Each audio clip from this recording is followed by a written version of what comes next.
മരപ്പട്ടിയാണ് സംസ്ഥാനത്തെ താരം. മുഖ്യമന്ത്രിയും മരപ്പട്ടിയും ക്ലിഫ് ഹൗസും ജനങ്ങളിൽ ആശങ്കയുയർത്തുന്നു.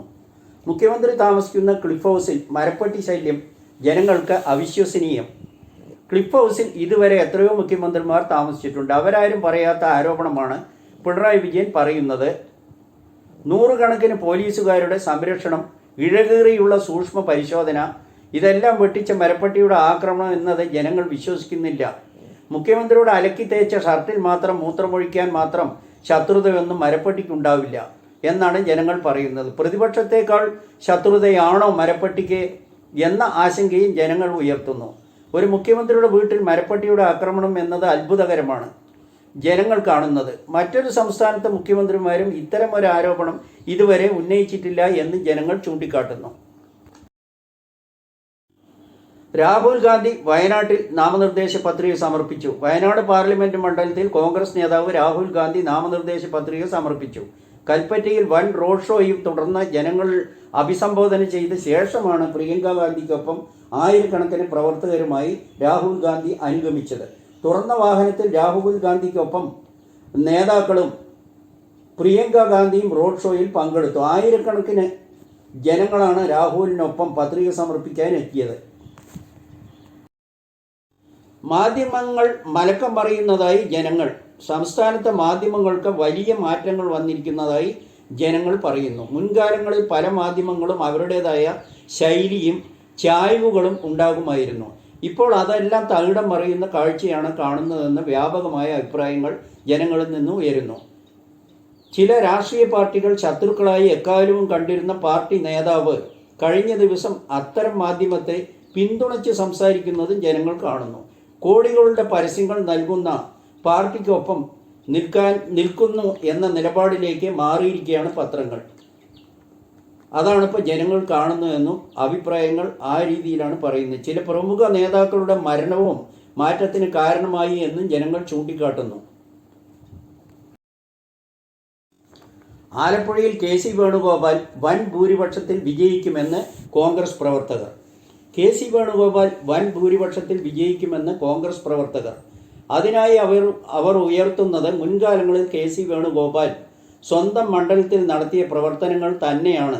മാത്രമല്ല, ദേശീയ തലത്തിൽ ബി.ജെ.പിക്കെതിരെ ആഞ്ഞടിക്കുന്നത് കെ.സി. വേണുഗോപാലാണ്. ലോക്സഭയിൽ എന്നും രാജ്യസഭയിൽ സോണിയാഗാന്ധിയുടെ സാന്നിധ്യം ശക്തമാണ്. അവർക്ക് പിന്നിൽ അണിനിരക്കാൻ അംഗങ്ങളുമുണ്ട്. രാജ്യം ഇപ്പോൾ നേരിടുന്ന വൻ ഭീഷണിയും കാണുന്ന ആലപ്പുഴക്കാർ അതെല്ലാം വിലയിരുത്തിയായിരിക്കും തീരുമാനം എടുക്കുക എന്നാണ് കോൺഗ്രസ് പ്രവർത്തകർ പറയുന്നത്.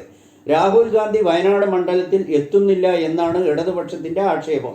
ഡൽഹിയിലുള്ള മോദി സ്വന്തം മണ്ഡലത്തിൽ എത്ര തവണ എത്തി എന്ന് അവർ ആലോചിക്കുന്നില്ല. വയനാട് വന്യമൃഗങ്ങളുടെ ആക്രമണത്തിൽ മരിച്ചവരുടെ കുടുംബത്തിൽ എത്താൻ തിരുവനന്തപുരത്തുള്ളവർക്ക് കഴിയുന്നില്ല. രാജ്യത്തെ മുഴുവൻ മണ്ഡലങ്ങളിലും എത്തുന്ന രാജ്യത്തെ ഏറ്റവും വലിയ പാർട്ടിയായ കോൺഗ്രസ് നേതാവ് എല്ലാ മണ്ഡലങ്ങളിലും എത്തണം എന്നുള്ളത് കൊണ്ടായിരിക്കും വയനാട് എത്താൻ വൈകുന്നതെന്നും ജനങ്ങൾ ചൂണ്ടിക്കാട്ടുന്നു. ക്ലാസിക്കൽ കലയിൽ എന്നും വെളുത്തവരുടെ കുത്തകയെന്ന് വെള്ളാപ്പള്ളി.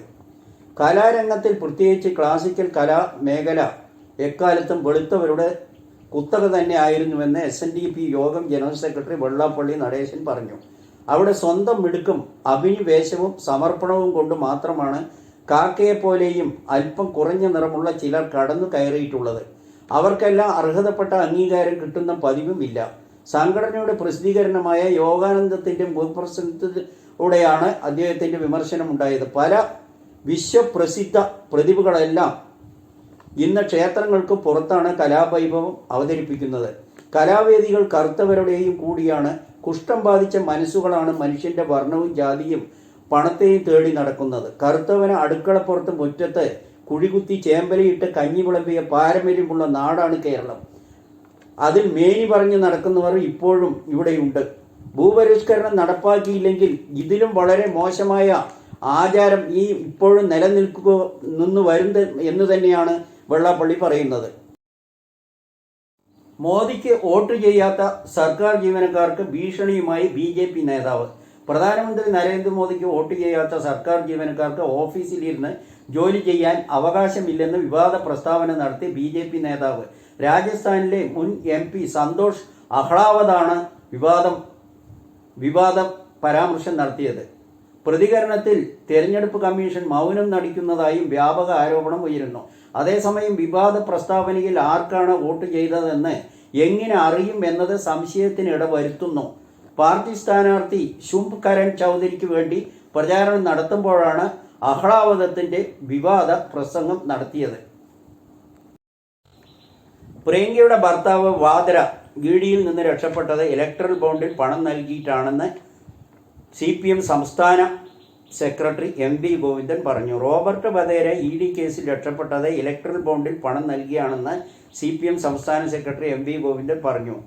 കേന്ദ്ര സർക്കാർ ഗുണ്ടാപിരിവ് നടത്തി ഏജൻസിയായി EDയെ മാറ്റിയെന്നും സാന്റിയാഗോ മാർട്ടിനിൽ നിന്നും ഉൾപ്പെടെ ആളുകളിൽ നിന്നും കോൺഗ്രസും BJPയും ആയിരക്കണക്കിന് കോടി രൂപയാണ് ഇലക്ട്രൽ ബോണ്ടിലൂടെ വാങ്ങിയതെന്നും MV ഗോവിന്ദൻ ആരോപിച്ചു. അതേസമയം CPM പാർട്ടി കേരളത്തിലും മറ്റു സംസ്ഥാനങ്ങളിലും പണം ഒഴുക്കുന്നതിൻ്റെ സ്രോതസ് എവിടെ നിന്നാണെന്ന് വെളിപ്പെടുത്തണമെന്നും കോൺഗ്രസ് നേതാക്കൾ ആവശ്യപ്പെട്ടു.